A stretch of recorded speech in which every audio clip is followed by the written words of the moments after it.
마태복음 24장 29절부터 51절까지 지난주에 이어서 마태복음 24장 두 번째 시간입니다. 24장은 전체적으로 예수님의 어떤 재림과 관련된 그런 내용들이 나와 있습니다. 이 예수님이 하신 이 말씀, 마태복음 24장 말씀을 풀이해 놓은 게 이제 요한계시록이고 또 구약에 나오는 다니엘이나 에스겔서 등 그런 스가랴 구약 성경에 나오는 그런 예언서들도 다 이런 예수님이 하신 말씀들을 풀어놓은 그런 책을 보시면 됩니다. 스가랴서 같아요. 자, 오늘은 29절부터 보겠습니다. 그날 환란 후에 즉시 해가 어두워지며 달이 빛을 내지 아니하며 별들이 하늘에서 떨어지며 하늘의 권능들이 흔들리리라. 자, 그날 환란 후에 그러니까 환란이 있고 나서 주님이 오신다는 거죠.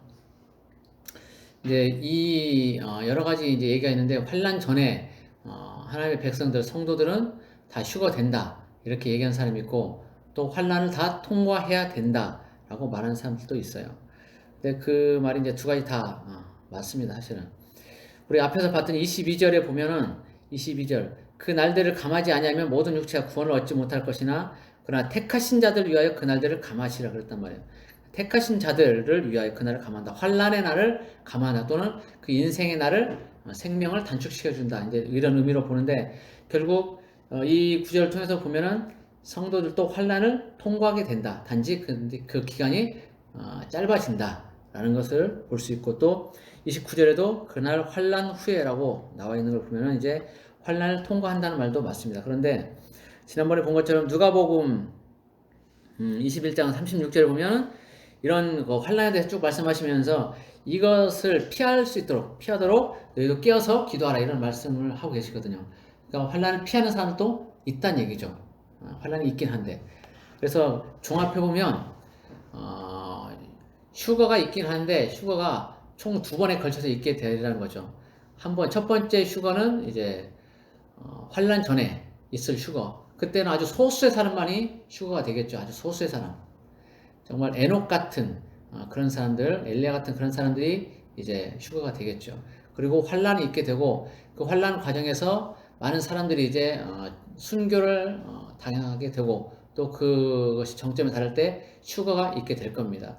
그래서 메인 휴거는 두 번째 환란 후에 있을 휴거가 메인 휴거가 될 것이고 그 환란 전에 있을 휴거는 아주 소수의 사람만이 있게 되는 그런 휴거가 될 거예요.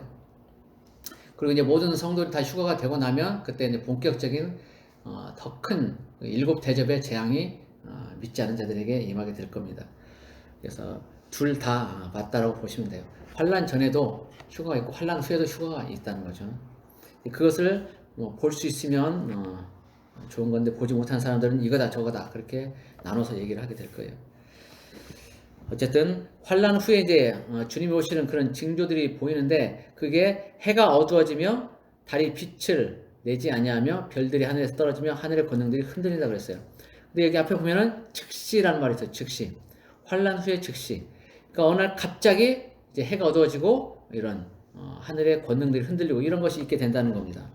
이게 어디에 나오냐면 이제 요한계시록 6장 12절 이후로 보면은 여섯째 인에 대해서 나오거든요. 여섯째 인. 자, 요한계시록 한번 볼까요? 요한계시록 6장. 그 전에 요한계시록 이제 강의할 때 그 얘기를 했었어요. 6장에 보면은 6장 12절. 요한계시록 6장 12절 보면 내가 보니 여섯째 인을 떼실 때 큰 지진이 나며 해가 검은 털로 짠 상복같이 검어지고 다른 온통 피같이 되며 13절 하늘의 별들이 무화과나무가 대풍에 흔들려 설익은 열매가 떨어진 것 같이 땅에 떨어지며 하늘은 두루마리가 말린 것 같이 떠나가고 각 산과 섬이 제자리에서 옮겨지매 이런 말이 나오거든요. 이게 지금 여기 나오는 마태복음 24장 29절에 나오는 그런 걸 설명하고 있는 거예요. 그래서 여섯째 인을 뗄 때 나타나는 그런 징조들이다. 그 전에 얘기했지만 일곱 인을 다 떼는데 인이 떼어질 때마다 나타나는 그런 환란들이 이제 여러 가지 나오는데 그 여섯째 인에 그 모든 것 다 포함이 되어 있어요. 그리고 그 여섯 번째 인에 관한 내용들이 일곱 나팔과 일곱 대접 재앙으로 각각 더 자세하게 설명이 된다라고 얘기를 했었습니다. 그래서 모든 재앙은 7째 인을 떼는 것으로 다 6째 인을 떼는 것으로 끝나는 거예요. 그리고 7째 인 뜨면서 마무리가 되죠. 어쨌든 6째 인에 관한 내용이 지금 여기서 나오고 있는 거예요. 주님이 그렇게 말씀하시는 거예요. 자, 그리고 그때 이제 그런 하늘의 어떤 권능들이 흔들리고 그런 것들이 보일 때 인자의 징조가 하늘에서 보이겠고, 그때 땅의 모든 족속들이 통곡하며 그들이 인자가 구름을 타고 능력과 큰 영광을 오는 것을 보리라. 이런 징조들, 하늘에서 어떤 징조들이 이제 나타나고, 그렇게 되면 그때 이제 주님이 오신다는 거예요. 그런데 땅의 모든 족속이 통곡한다. 왜 내가 예수 믿지 않았을까? 이제 후회한다는 거지만 그때는 이미 늦는다는 거예요. 인자가 구름을 타고 오신다고 했어요. 사도행전을 보면 구름 위로 주님이 올라가시는 장면이 나오죠. 그리고 너희가 본 그대로 다시 오신다 그랬거든요. 천사가. 예수님이 이제 오실 때는 구름을 타고 오시는 거예요. 올라가실 때는 이제 물론 그냥 올라가셨지만 내일 오실 때는 분명하게 구름을 타고 오신다고 말씀하세요. 이것에 대해서도 이제 데살로니가전서 4장 16절 17절에도 그것을 또 설명을 해주고 있죠. 어쨌든 주님께서 이제 오시는데 능력과 큰 영광으로 오시게 된다. 많은 천사들과 함께 오시고 많은 성도들과 함께 내려오십니다. 그때 어떤 것들이 징조가 있냐면 31절에 그가 큰 나팔 소리와 함께 오신다 그랬어요. 그리고 천사들을 보내신다. 그리고 천사들이 그의 택하신 자들 하늘을 이 끝에서 저 끝까지 사방에서 모으리라. 이제 추수가 이루어지는 거예요. 휴거가 있게 되는 겁니다. 이게 이제 메인 휴거예요. 메인 휴거. 요한계시록에 나올 때 요한계시록 보면은 이제 휴거 되는 장면이 2번이 나오는데 그 중에 이제 2번째 메인 휴거가 이 부분이에요. 그러니까 환란이 있고 나서 그 다음에 이제 있게 되는 그런 메인 휴거가 되는 겁니다. 이 데살로니가전서 4장 16절 17절을 보면은 주께서 호령과 천사장의 소리와 하나님의 나팔로 치니 하늘로부터 강림하시리니 이렇게 나오거든요. 그래서 그 다음에 보면 구름 속을 우리가 끌어올려지고 산자가 먼저 일어나고 죽은 자가 먼저 일어나고 그 다음에 산자가 그 다음에 끌어올려진다 이런 말씀이 있어요. 그래서 나팔 소리, 큰 나팔 소리와 함께 주님이 오신다. 그 나팔 소리를 듣는 사람이 있고 못 듣는 사람이 있을 거예요. 듣는 사람은 들려 올려질 것이고 듣지 못하는 사람들은 남겨지게 될 거예요. 그 뒤에 보면 이제 한 사람은 가고 한 사람은 남는다 이제 이런 얘기들이 나오는데 그렇게 되는 거예요. 나팔 소리를 듣는 사람은 들려 올려지는 것이고 듣지 못한 사람은 남게 되는 겁니다. 지금 몇 년 전부터 전 세계적으로 그 하늘에서 막 나팔 소리가 들린다고 그러죠. 어느 나라 할 것 없이 전 세계적으로 하늘에서 우리 양강나팔, 뿔나팔 소리가 하면서 들린다는 거예요. 계속 그런 동영상도 많이 올라와 있는데 이제는 때가 가까웠다는 걸 주님이 우리에게 이제 알려주시는 거죠. 얼마 안 남았으니까 너희들 깨어서 준비해야 된다라고 알려주시는 거죠. 그리고 이제 진짜 이제 예수님 오실 때에는 그 나팔 소리가 더 확실하게 들리게 될 겁니다. 자, 그러면서 이제 주님이 언제 오실까에 대해서 이제 말씀을 해주시는데 32절에 무화과 나무의 비유를 배우라. 그 가지가 연해지고 잎사귀를 내면 여름이 가까운 줄을 아나니 이와 같이 너희도 이 모든 일을 보거든 인자가 가까이 곧 눈앞에 이른 줄을 알라. 내가 진실로 너에게 말하는 이 세대가 지나가기 전에 이 일이 다 일어나리라. 천지는 없어질지언정 내 말은 없어지지 아니하니라. 자, 주님이 오시겠다고 말씀하시는데 그때가 언제인가를 말씀하시는 게 이제 32절 무화과나무 비유예요. 자, 그 전에 보면은 29절부터 쭉 주님이 오신다는 내용을 얘기했잖아요. 오신다는 내용. 구름 타고 오신다. 천사의 나팔 소리와 함께 오신다. 큰 나팔 소리와 함께 천사를 보내신다 해서 오신다 그랬는데 그때가 언제냐 이거예요. 언제. 그것을 지금 비유로 32절부터 말씀하시는 거예요. 언제인지를. 자, 무화과나무는 이스라엘을 상징한다고 했었죠. 무화과나무는 이스라엘을 상징하는데 그 가지가 연하여지고 잎사귀를 내면 여름이 가까운 줄 아나니. 그냥 일반 무화과나무가 아닌 거예요. 이거는 죽은 것 같았던 무화과나무. 예수님이 예루살렘 성에 입성하실 때 보면은 무화과나무, 열매 없는 무화과나무가 있어서 그걸 저주하셨거든요. 그게 이제 그게 말라 죽습니다. 근데 그 죽은 것 같았던 그 무화과나무에서 다시 가지가 연해지고 잎이 나고 이렇게 되는 겁니다. 죽은 것 같았던. 이건 뭘 얘기하냐면 죽은 것 같았던 이스라엘이 다시 회복되는 걸 얘기하는 겁니다. AD 70년에 로마에 의해서 이스라엘이 완전히 멸망하죠. 그리고 전 세계에 디아스포라가 돼서 뿔뿔이 흩어져 삽니다. 그리고 약 2000년의 세월 동안에 전 세계에서 나라 없이 살다가 그렇게 서름 당하다가 이제 1948년 5월 14일에 유엔의 승인하에 나라가 세워지죠. 공식적인 나라가 세워지는 거예요. 공식적인 나라가. 그것이 바로 가지가 연해지고 잎사귀를 내는 거예요. 죽은 것 같았던 무화과나무에서 이제 싹이 나는 겁니다. 살아나는 거예요. 그래서 이스라엘이 2000년 동안 죽은 것 같았는데 이제 다시 싹이 나면서 이스라엘 나라가 회복되는 걸 얘기하는 겁니다. 그래서 그때가 되면 여름이 가까운 줄 알라고 그래요. 여름이라는 것은 이스라엘에서는 추수의 시기요. 추수의 시기. 무화과는 이 벚꽃처럼 꽃이 먼저 핍니다. 꽃이 먼저 나오고 그 다음에 나중에 이제 여름이 가까워질 때쯤 되면 잎사귀가 나온다고 그래요. 그때가 되면 이제 이른 무화과나무 열매를 거둘 수 있는 때가 되는 거예요. 그러니까 이 열매를 거둘 수 있는 때, 추수의 때가 여름이라는 거예요. 곧 추수 때가 가까웠다. 휴거의 그 시간이 가까워진다라는 것을 얘기하는 거예요. 주님 오실 때가 가까웠다. 그래서 이스라엘을 주목해서 보라. 무화과나무, 죽었던 무화과나무가 살아나는 것을 보거든 이제 여름이 가까운 줄 알라. 주님이 가까이 와 계신다는 것을 알아라는 그런 얘기예요. 그리고 이와 같이 너희도 이 모든 일을 보거든 인자가 가까이 있고 문 앞에 있는 줄 알라 그러잖아요. 이 모든 일을 보거든. 그러니까 이스라엘을 중심으로 해서 보고 그리고 하늘의 어떤 징조들, 주변에 돌아가는 상황들을 좀 눈여겨 잘 봐라. 그러면 너희들이 인자가 곧 문 앞에 이른 것을 알 수 있게 된다는 거예요. 그러면서 뭐라고 말씀하시냐면 내가 진실로 너에게 말하노니 이 세대가 지나가기 전에 이 일이 다 이루어진다 그랬어요. 이 세대가 지나가기 전에 이 일이 다 이루어진다. 곧 예수님의 재림이 있다는 거예요. 그리고 어떤 환란의 징조들이 보인다는 거예요. 근데 이 세대라는 게 예수님이 살아계셨던 활동하셨던 그 세대로 본다면 너무 황당한 거예요. 안 오셨거든. 예수님이 살아계셨던 그 세대, 사실은 그 당시 사람들은 정말 예수님이 자기들 세대 오실 줄 알았어요. 자기들 세대. 예수님 제자들이 다 그렇게 생각을 하고 있었어요. 예수님이 그 당시 그 세대 오실 줄 알고 전부 다 기대하고 있었는데 안 오신 거예요, 사실은. 그러니까 제자들이 사도행전을 보면 다 나눠 쓰잖아요. 자기 물건도 집도 팔고 논도 팔고 다 팔아가지고 사도들 발 앞에 다 갖다 주고 가난한 사람이 하나도 없게 그렇게 살았잖아요. 그게 가능했던 이유가 내일 모레 예수님이 오실지 모른다는 것 때문에. 그러니까 그 의미가 없는 거예요. 자기 가지고 있는 것이. 하늘에 쌓아두는 거죠. 근데 예수님이 그 세대에 안 오신 거예요. 안 오셨어요. 그러니까 이 말씀이 이 세대가 지나가기 전에 이 일이 다 일어나랴 이 말씀은 예수님 당시의 세대를 얘기하는 게 아니에요. 무슨 세대를 얘기하냐면 무화과 나무가 살아나는 세대, 그 세대를 얘기하는 겁니다. 이어지잖아요. 30절부터 쭉. 무화과 나무가 살아나는 세대. 즉 이스라엘이 독립한 때로부터의 한 세대를 얘기하는 거예요. 이스라엘이 독립한 때로부터 48년부터 한 세대를 얘기하는 거예요. 한 세대. 근데 그 한 세대는 그럼 몇 년이냐? 2000년 한 세대? 네. 한 세대는 전에 한번 얘기한 적이 있죠. 100년. 그 근거가 어디 있다고요? 창세기에 보면은 아브라함에게 하나님이 아브라함에게 약속하신 것이 있죠. 네 후손들이 애굽 땅에 가서 종살이 하게 되는데 400년 동안 종살이 한다. 그리고 4대 만에 돌아온다 그랬거든요. 4대 만에. 그러면 4대 400년. 그러면 한 세대는 100년이 되는 거예요. 100년.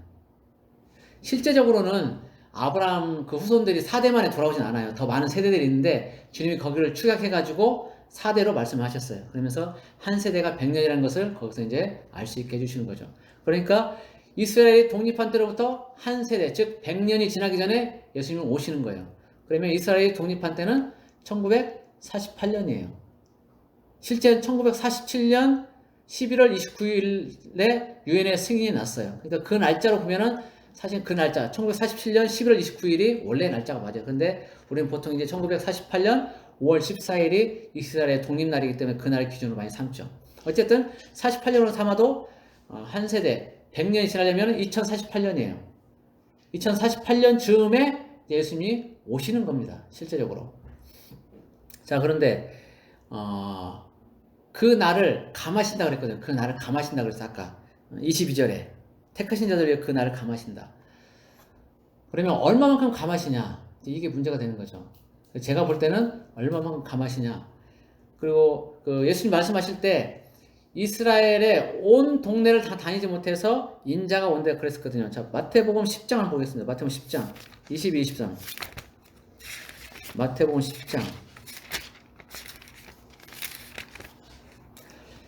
마태복음 10장 22절 23절 보면 또 너희가 내 이름을 말미암아 모든 사람에게 미움을 받을 것이나 끝까지 견디는 자는 구원을 얻으리라. 이 동네에서 너희를 박해하거든 저 동네로 피하라.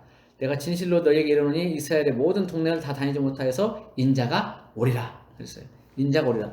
주님이 다시 재림하신다는 것을 여기서 한 번 더 보여주는 거예요. 그런데 언제 오시냐? 이스라엘 모든 동네를 다 다니지 못해서.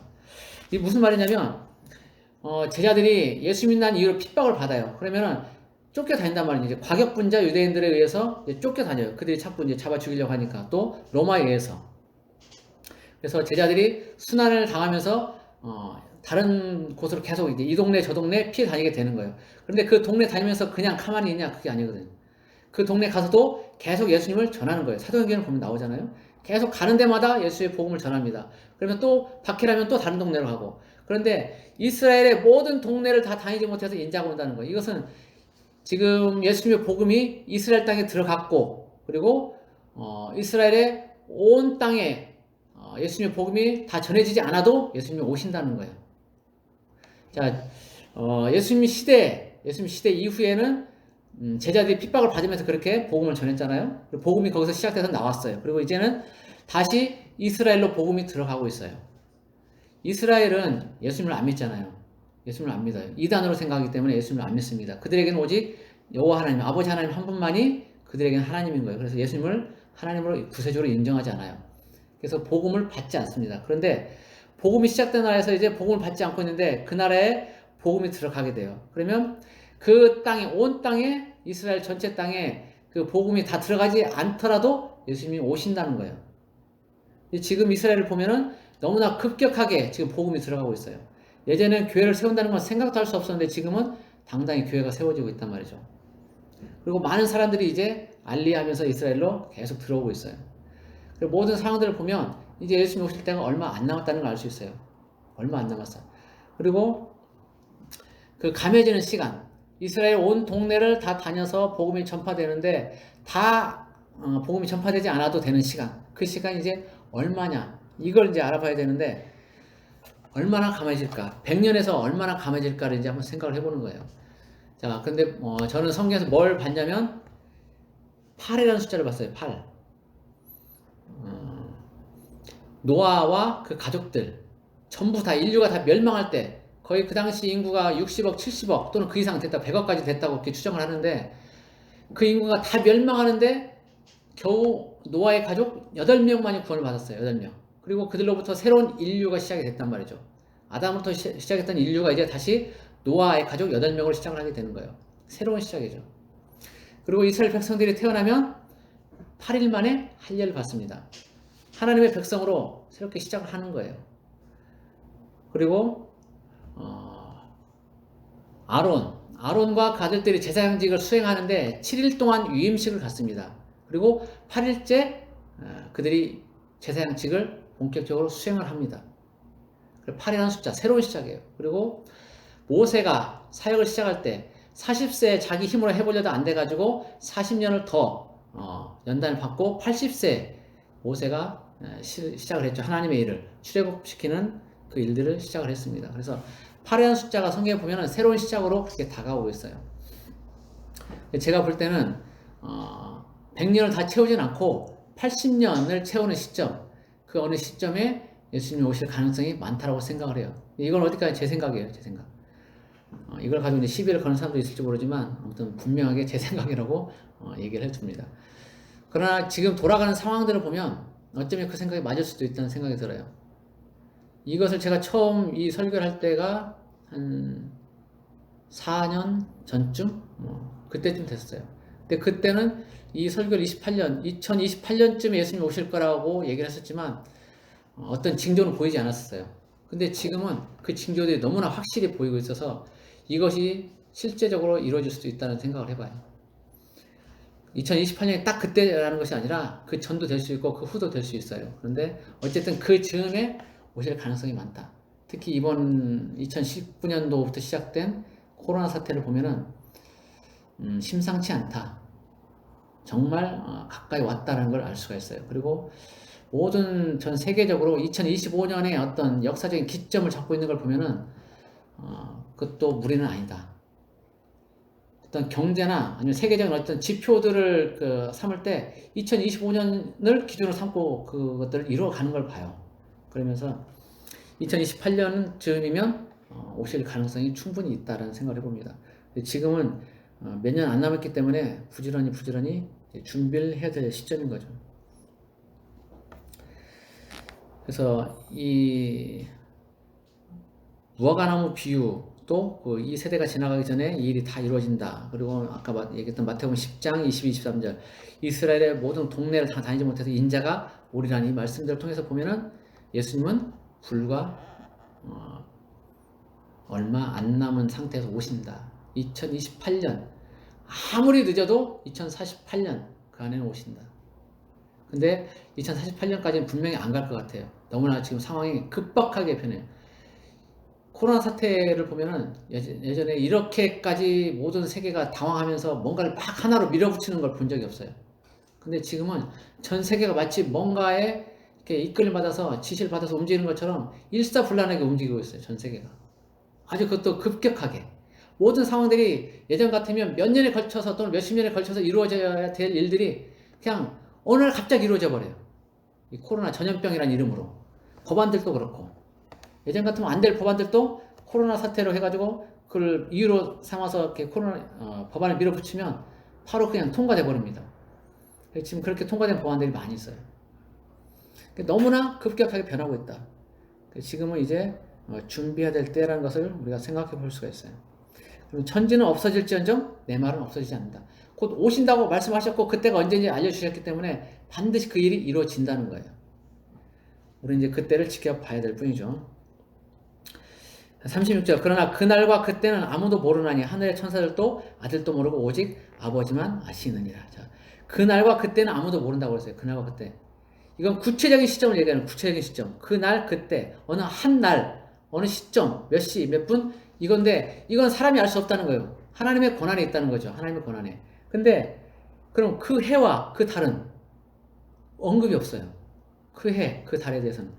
이것은 그 어느 시점쯤 된다는 것을 우리가 말씀을 통해서 짐작할 수 있게 해주신 거예요. 성경을 통해서 제가 얘기했던 것처럼 그렇게 짐작해 볼 수 있다는 거죠. 그래서 그 때가 가까이 왔다는 걸 알 수 있게 해주시는 거예요. 그러나 정확한 시점은 알 수 없다. 정확한 시점은 알 수 없다라고 분명히 못 받고 계세요. 그러나 어느 즈음인지는 알 수 있다. 그래서 하늘의 천사도 아들도 모르고 오직 아버지만 아신다.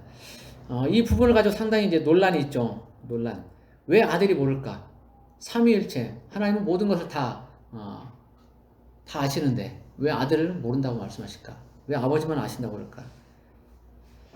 이것은 이제 예수님이 아버지께 어떤 순종하는 그런 모습을 보인다라고 이제 말하는 그런 학자들도 있어요. 그러나 이제 그 외에도 아들, 봐봐 지금 여기 보면은 예수님이 모든 어떤 그런 환란의 때에 대한 관한 얘기를 지금 하고 계신단 말이에요. 그러면 예수님이 이것을 모르신다고 볼 수는 없는 거예요. 예수님도 아신다고 봐야죠. 그런데 자기 어떤 아들로서의 겸손 이것들을 이제 보여주는 그런 것으로 봅니다. 그래서 아버지만 아신다라고 하면서 모든 권한을 아버지께 위임하는 그런 겸손의 모습을 보인다고 그렇게 해석을 합니다. 그래서 구체적인 시점은 모르지만 어느 즈음인지는 알 수 있다. 그것이 이제 쭉 뒤에도 보면 또 나와요. 자, 37절 노아의 때와 같이 인자의 임함도 그러하리라.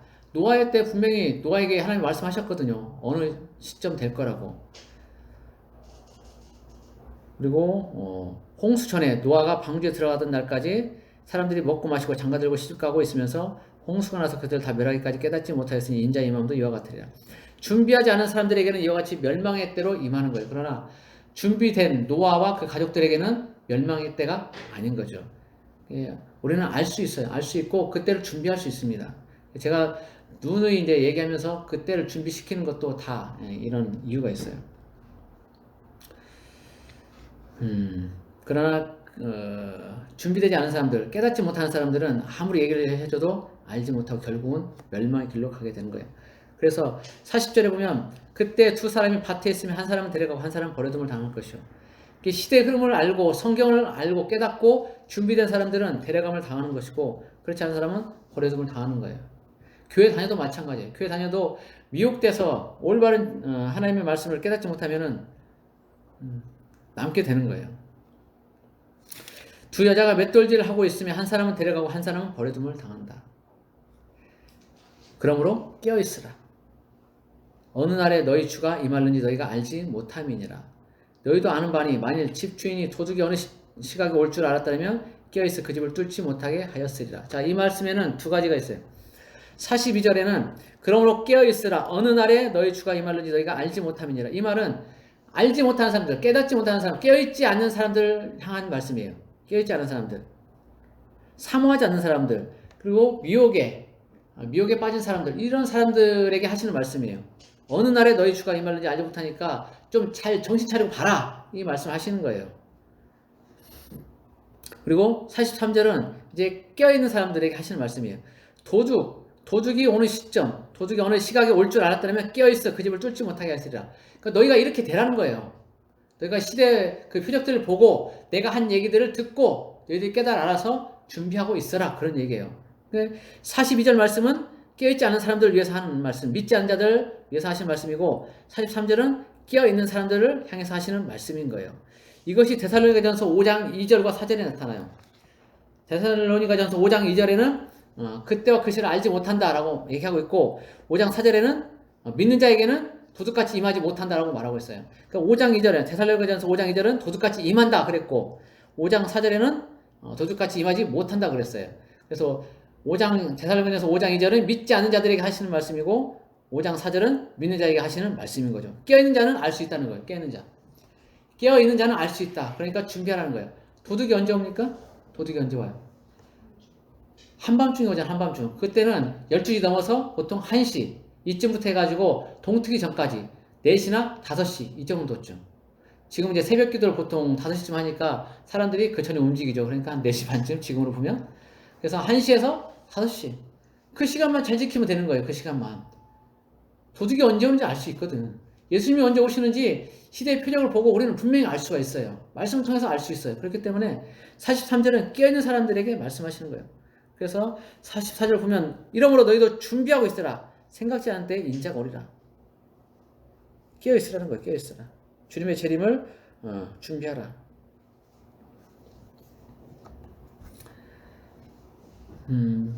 교회는 열심히 다녀도 잠자는 사람들 많죠.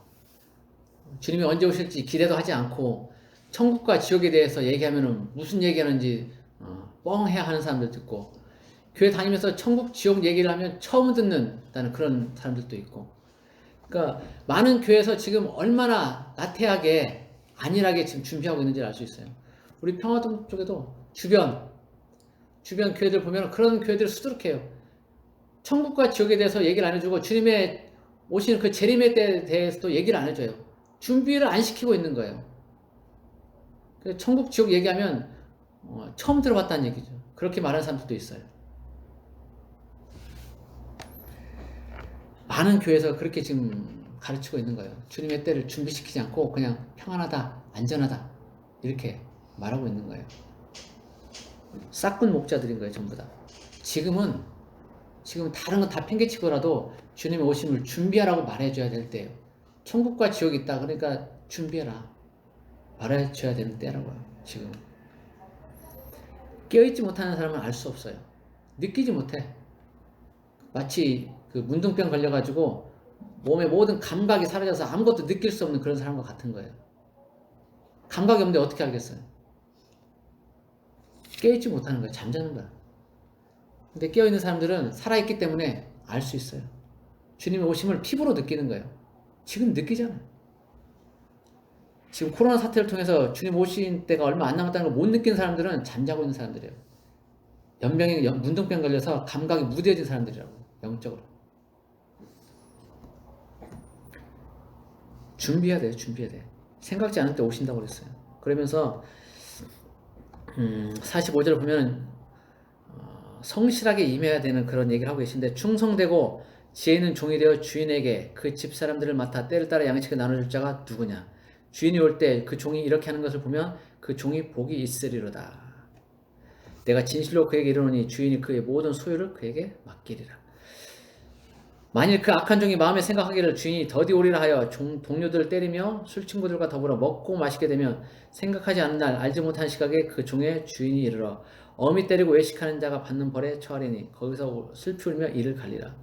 자, 이 얘기는 이제 어떤 교회 지도자들에게 얘기하시는 말씀이죠. 지도자들에게 하시는 말씀인데, 충성되고 지혜 있는 종이 되어 주인에게, 이 주인에게라는 것은 주인을 대신하여 그런 말이에요. 주인을 대신하여 그 집 사람들을 맡아 때를 따라 양식을 나눠줄 자.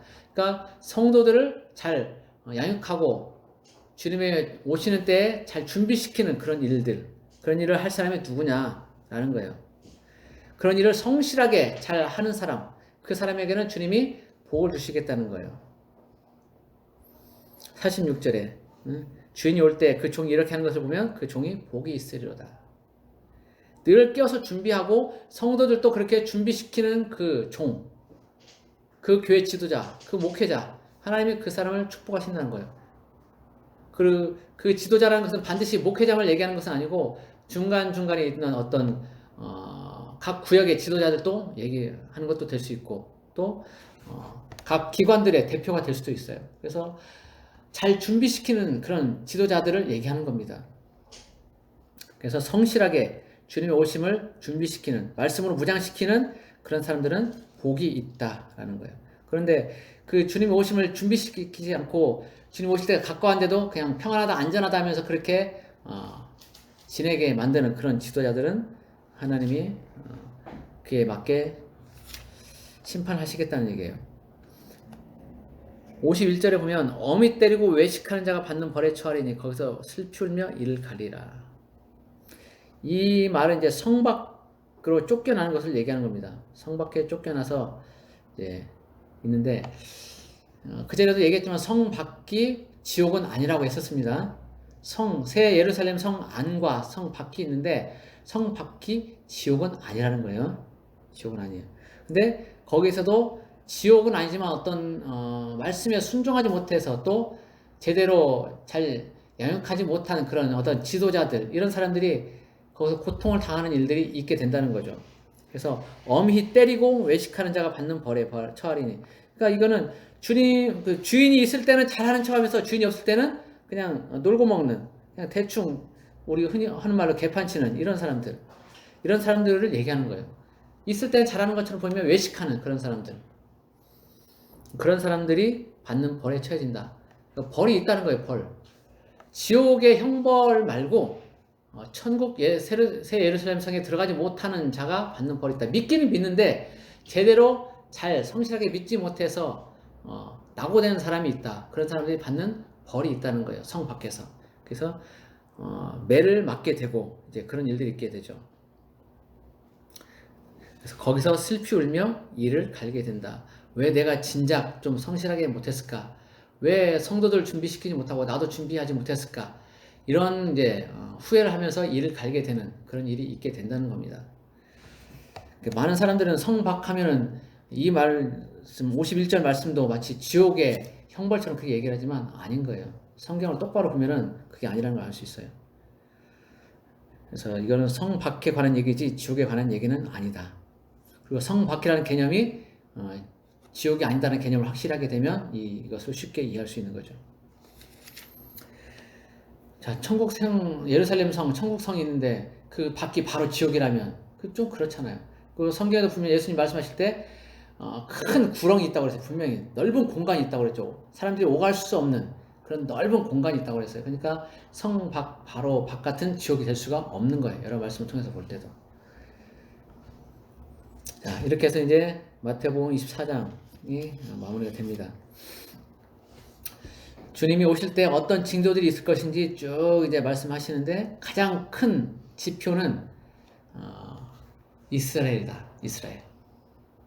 이스라엘이고 이스라엘이 지금 독립했기 때문에 이제는 주님이 오시는 일만 남아 있다는 거예요. 그리고 그 여러 가지 지표 중에 지진, 각국의 전 세계적으로 지진이 굉장히 지금 1980년도 이후로 보면은 지진이 엄청나게 급격하게 증가되고 있는 걸 볼 수 있어요. 진도 5.0 이상의 지진들.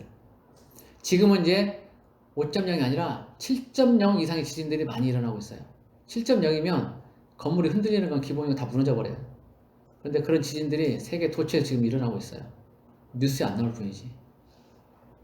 지금은 깨어있을 때고 준비해야 될 때다. 뭐 시집가고 장가가고 이것도 중요하고 돈 많이 버는 것도 중요한데, 그러나 지금은 그게 중요한 게 아니라 주님 오실 때를 준비해야 된다. 자기 믿음 잘 지키고 믿음에서 떨어지지 않도록 그렇게 잘 관리해야 된다 이런 거죠. 느낀 사람은 느껴요. 못 느낀 사람은 못 느끼고. 그래서 아주 소수의 사람만이 휴가가 될 거고 남아있는 사람들은 많이 있게 될 거예요. 천국에 갔다 온 사람들, 또 주님의 어떤 메시지를 들은 사람들의 얘기를 들으면, 이제 그 전에 얘기했었죠. 10%? 교회 다니는 사람 중에 10%만 구원받는다. 휴가된다. 이런 얘기. 근데 지금은 10%도 아니라는 그런 얘기들도 있어요. 경각심을 가지고 주님 오심을 준비해야 될 때다 생각을 합니다. 깨어서 잘 준비하는 우리 모두가 되기를 예수님의 이름으로 축복합니다. 기도하겠습니다. 고마우신 하나님 아버지, 주님께서 환난의 때, 주님 오시는 그때 어떤 일들이 있을 것이며 어떻게 준비해야 되는지를 알려주셨습니다. 이 말씀들을 우리가 잘 깨닫고 준비하기 원합니다.